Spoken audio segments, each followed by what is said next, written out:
ಮಹಾಗಣಾಧಿಪತಿಯೇ ನಮಃ. ಶ್ರೀ ಸಾಯಿ ಸದ್ಗುರುಭ್ಯೋ ನಮಃ.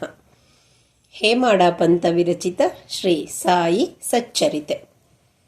ಸದಾ ನಿಂಬವೃಕ್ಷಸ್ಯ ಮೂಲಾಧಿವಾಸಾತ್ ಸುಧಾಸ್ರಾವಿಣಂ ತೇಕ್ತಮಪ್ಯಮೃತಂ ತಂ ತರುಂ ಕಲ್ಪವೃಕ್ಷಾಧಿಕಂ ಸಾಧಯಂತಂ ನಮಾಮೀಶ್ವರಂ ಸದ್ಗುರುಂ ಸಾಯಿನಾಥಂ. ಶ್ರೀ ಸಾಯಿ ಸಚ್ಚರಿತೆ ಅಧ್ಯಾಯ 47. ಶ್ರೀ ಗುರುಭ್ಯೋ ನಮಃ. ಶ್ರೀ ಸಾಯಿನಾಥರ ಮಹಿಮೆ ಅನಂತ ಹಾಗೂ ಅಪಾರವಾದದ್ದು. ಅವರನ್ನು ನಾವು ದೃಷ್ಟಿಸಿ ಒಮ್ಮೆ ನೋಡಿದರೆ ಸಾಕು, ಜನ್ಮ ಜನ್ಮಾಂತರ ಪಾಪಗಳು ಕರಗಿ ನಿರ್ಮೂಲವಾಗುತ್ತವೆ.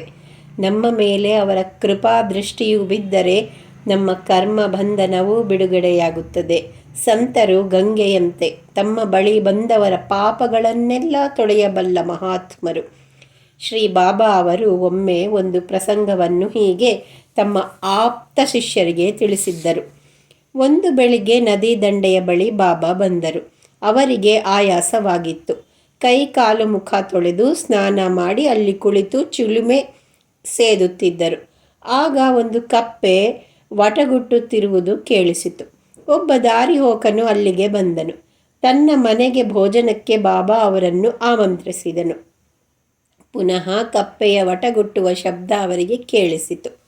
ದಾರಿಹೋಕನು ಇದೇನೆಂದು ಕೇಳಿದಾಗ ಬಾಬಾ ಹೇಳಿದರು, ಈ ಕಪ್ಪೆ ತನ್ನ ಪೂರ್ವಜನ್ಮದ ಕರ್ಮಫಲವನ್ನು ಅನುಭವಿಸುತ್ತಿದೆ. ಹಿಂದೆ ಮಾಡಿದುದನ್ನು ಅನುಭವಿಸಲೇಬೇಕು. ಇದರ ಬಗ್ಗೆ ದುಃಖಿಸಿ ಪ್ರಯೋಜನವಿಲ್ಲ. ಈಗ ನೋಡು, ಕಪ್ಪೆ ಹಾವಿನ ಬಾಯಿಗೆ ಸಿಕ್ಕಿದೆ ಎಂದರು.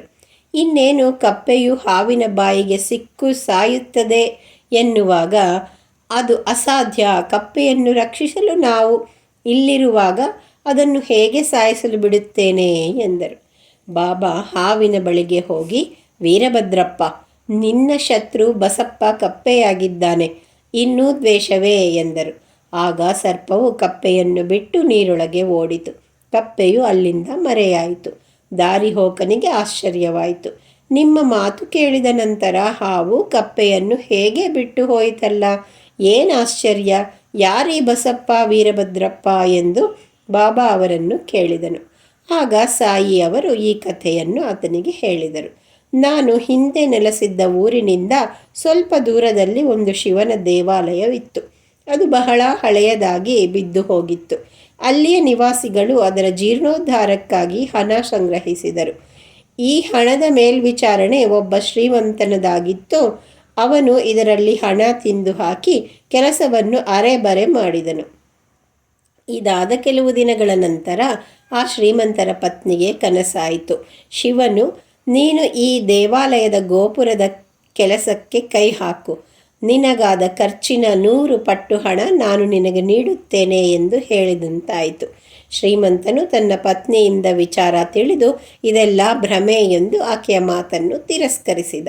ಕೆಲವು ದಿನಗಳ ನಂತರ ಶಿವನು ಮತ್ತೆ ಆಕೆಯ ಸ್ವಪ್ನದಲ್ಲಿ ಕಾಣಿಸಿಕೊಂಡು, ನಿನ್ನ ಗಂಡನ ವಿಚಾರ ಬಿಡು, ನಿನ್ನ ಸ್ವಂತ ಹಣವನ್ನು ಖರ್ಚು ಮಾಡಿ ಗೋಪುರ ನಿರ್ಮಿಸು ಎಂದನು. ಆಕೆ ತನ್ನ ತವರಿನಲ್ಲಿ ಕೊಟ್ಟಿದ್ದ ಆಭರಣಗಳನ್ನು ಮಾರಬೇಕೆಂದು ನಿರ್ಧರಿಸಿದಳು. ಆಗ ಆಕೆಯ ಜಿಪುಣನಾದ ಗಂಡನು ಆ ಒಡವೆಗಳಿಗೆ ಕೇವಲ 1000 ರೂಪಾಯಿ ಬೆಲೆ ಕಟ್ಟಿ ಹಣದ ಬದಲಿಗೆ ಒಂದು ಜಮೀನನ್ನು ನೀಡುವುದಾಗಿ ಹೇಳಿದ.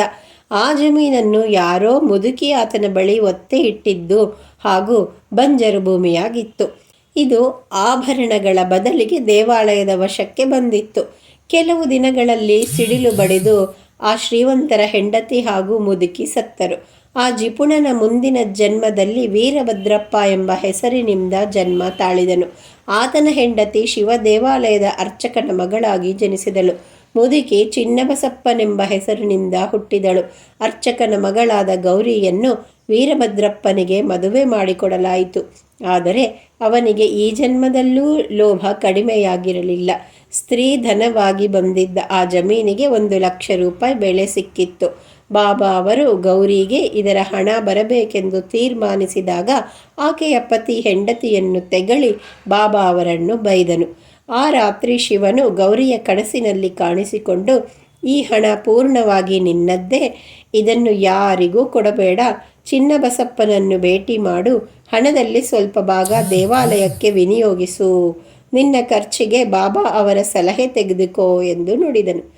ಗೌರಿಯು ಈ ಬಗ್ಗೆ ಬಾಬಾ ಅವರ ಸಲಹೆ ಕೇಳಿದಳು. ಬಾಬಾ, ಅಸಲು ನೀನೇ ಇಟ್ಟುಕೋ, ಬಡ್ಡಿಯಲ್ಲಿ ಅರ್ಧ ಭಾಗ ಚಿನ್ನಬಸಪ್ಪನಿಗೆ ಕೊಡು. ವೀರಭದ್ರನಿಗೆ ಇದರಲ್ಲಿ ಯಾವ ಹಕ್ಕೂ ಇಲ್ಲ ಎಂದರು. ಈ ವಿಷಯ ವೀರಭದ್ರಪ್ಪನಿಗೆ ತಿಳಿದಾಗ ಆತನು ಚಿನ್ನಬಸಪ್ಪನೊಡನೆ ಜಗಳವಾಡುತ್ತಾ ಬಾಬಾ ಅವರ ಬಳಿ ಬಂದನು. ಅವರು ಆತನನ್ನು ಸಮಾಧಾನ ಪಡಿಸಲು ಯತ್ನಿಸಿದರು. ಚಿನ್ನಬಸಪ್ಪ ಬಾಬಾ ನನ್ನನ್ನು ರಕ್ಷಿಸಿ ಎಂದು ಮೊರೆ ಹೊಕ್ಕನು. ಕೆಲ ಕಾಲದ ನಂತರ ಇಬ್ಬರೂ ಮೃತರಾದರು. ಈಗ ಚಿನ್ನಬಸಪ್ಪ ಕಪ್ಪೆಯಾಗಿಯೂ ವೀರಭದ್ರಪ್ಪನು ಹಾವಾಗಿಯೂ ಜನ್ಮ ತಾಳಿದರು. ಚಿನ್ನಬಸಪ್ಪನಿಗೆ ನೀಡಿದ ರಕ್ಷಣೆಯ ಭರವಸೆಯನ್ನು ಬಾಬಾ ಪಾಲಿಸಿದರು. ಕರ್ಮಫಲವನ್ನು ಎಲ್ಲರೂ ಅನುಭವಿಸಿಯೇ ತೀರಬೇಕು ಎಂಬುದು ಈ ಕಥೆಯ ನೀತಿಯಾಗಿತ್ತೆಂಬಲ್ಲಿಗೆ ಶ್ರೀ ಸಾಯಿ ಸಚ್ಚರಿತೆಯ 47ನೆಯ ಅಧ್ಯಾಯವು ಸಂಪೂರ್ಣವಾಯಿತು. ಶ್ರೀ ಸಾಯಿನಾಥಾಯ ನಮಃ.